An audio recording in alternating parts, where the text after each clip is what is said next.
Oh, yeah, I love that. You guys are going to love this. Yes, let me just start out. Yes, the New York Giants have been a hot mess for a good 5 years. I would call it a dumpster fire, but that might be a little too strong. So Hard Knocks is a pretty great franchise that HBO has had, and they used to just do the preseason, and then that kind of got stale, so they started to do like an in-season, and now they're doing an off-season Hard Knocks, and Hard Knocks is with the New York Giants. And you guys know the Giants were terrible last year, one of the worst teams in the league, and there is a sense that the head coach, Brian Daboll, who everybody likes, he's probably fine. But the GM, Joe Schoen, is definitely under some heat. And I know they're kind of a package deal being Buffalo guys, but Shane seems to be a little nervous for his job. And how do I know this? Because he's saying totally insane stuff in front of the cameras on Hard Knocks. There was a moment with about Brian Burns where he is like kind of almost like a goofy middle schooler going up to girls asking if they want to dance. And he's like, oh, how about a trade? What can I get Brian Burns off your hands for? Ha, ha. It's like, dude, stop hamming it up for the cameras. But he goes further, and it becomes about Saquon Barkley and then Daniel Jones. And, you know, we can't get the video for you, but I have the quote, and this is just mind-numbingly stupid, okay? Joe Schoen is defending Daniel Jones to his coaches and actually had the cojones to utter, the reality is facts, 3 serious injuries in 2 years. We need to protect ourselves. Jones didn't have much of a chance this year. That's legit.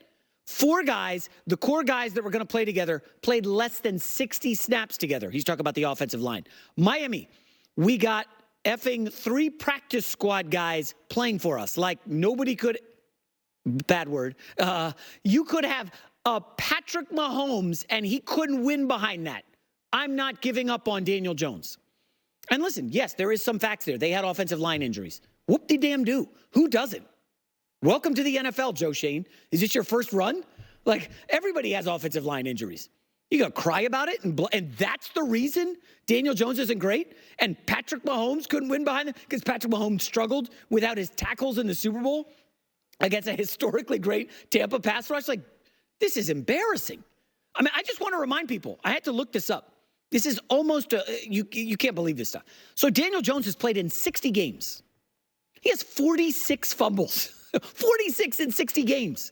He's had one good, and I'm going to use air quotes, good season.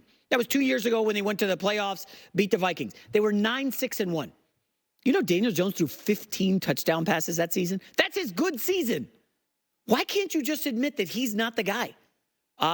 It's because you gave him the big fat contract. You paid Daniel Jones instead of Saquon Barkley when everybody knew that that's a terrible mistake. And I'm just telling you, I will not forget anytime soon, Cowherd and I on this show talking about the market for Daniel Jones. And there was no market. The Giants were literally bidding against themselves. If Daniel Jones said, hey, I don't like what you guys are dealing me here, I'm going to go test the market. And the Giants said, go for it. Daniel Jones would not have sniffed the contract the Giants gave him. So they gave him $40 million. I remember instant acrimony in the locker room, all sorts of, Saquon Barkley's now unhappy. He's our best player. Oh, there's more. Here's what Joe Schoen said about Saquon Barkley. You know, they lost him, and now it's embarrassing because it's like he got stolen by your division rival, the Eagles. And the Eagles are like, oh, we're all giddy. We got Saquon Barkley. I read an article this week that someone actually compared the potential of Saquon Barkley joining the Eagles to what Christian McCaffrey did for the Niners offense. Yeah, that's how excited people are on Saquon. Now, that might be a bit of a stretch, but Saquon Barkley's really, really good. And here's what Joe Schoen said about Saquon Barkley and Daniel Jones. We have to upgrade the offensive line, and you're paying Jones $40 million, and it's not to hand the ball off to a $12 million back. My plan is to address the offensive line at some point in free agency. We're sitting at 6. There's a chance you get an offensive weapon there. This is the year for Daniel. So they got that weapon, the receiver from LSU, I believe Neighbors, and now you have no Saquon Barkley. There's no threat of a run game whatsoever. Defenses will line up. Go ahead, run against us. Good luck. Your offensive line stinks. You don't have a running back that scares us. Okay, good luck. Daniel Jones, I don't know how he's going to succeed. And that's when this gets really, really interesting. At what point do they, I don't know, bench Daniel Jones? Remember, they brought in Drew Lock, who was looking great. Anytime you hear backup looking great, it's like, ooh, putting pressure on Daniel Jones. I know they really badly want him to succeed. They're desperate. Would they fire Joe Shane if this is a 5 or 6 or 7 win team, which I think it is? Vegas is not high on this team at all. They're definitely not first or second in the division. At best, they're third, and keep an eye on Washington. I just don't have any faith the Giants can turn this around. I'll just say this. The Giants are also struggling with the amount of good coverage, and just coverage in general, that the Jets are getting. We've seen sky-high expectations for the Jets. They're favored in more than, I think, something like 12 games, maybe 13. Jets are exciting, and I know Aaron Rodgers is catching some heat, but this is a Giants franchise. It's basically a blue blood in the NFL, right? I mean, I think they have 4 Super Bowls in my lifetime. The Jets have, 0.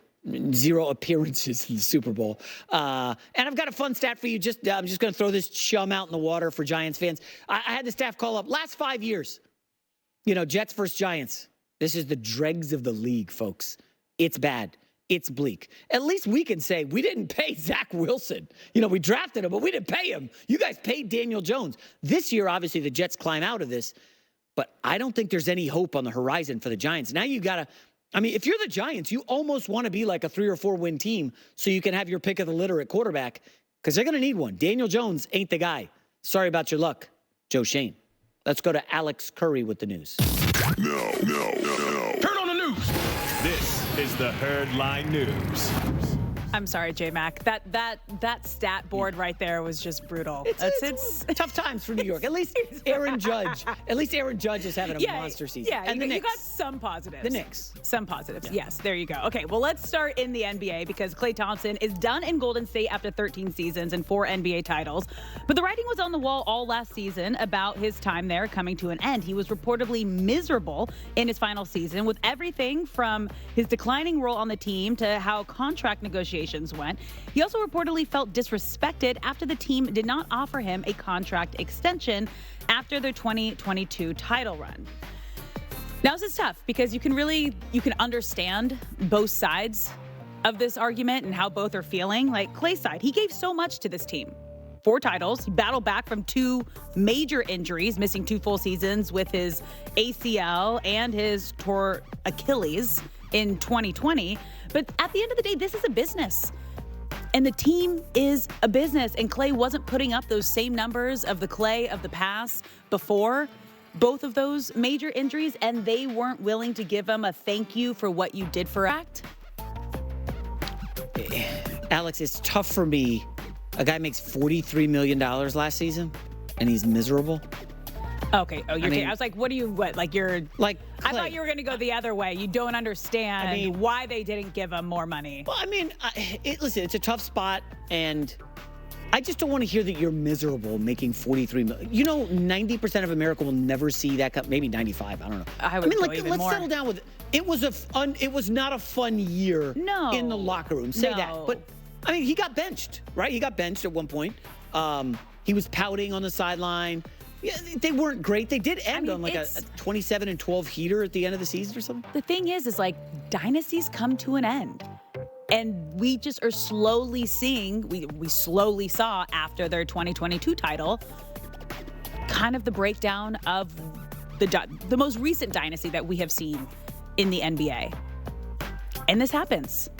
And you move on. And it was hard. And I loved all the heartfelt stories of everything that he meant to the city and to this team. We shared Draymond Green sharing that they had a member berries where he called him, and they were just telling him, reminiscing on all the great times and great things that they did together. So you're always going to have that plus. Golden State announced that they can't wait to retire his jersey one day. So they're going to retire his jersey. He's probably going to have a statue outside. He helped create this dynasty. He's a huge part of that, and you can't take that away. But all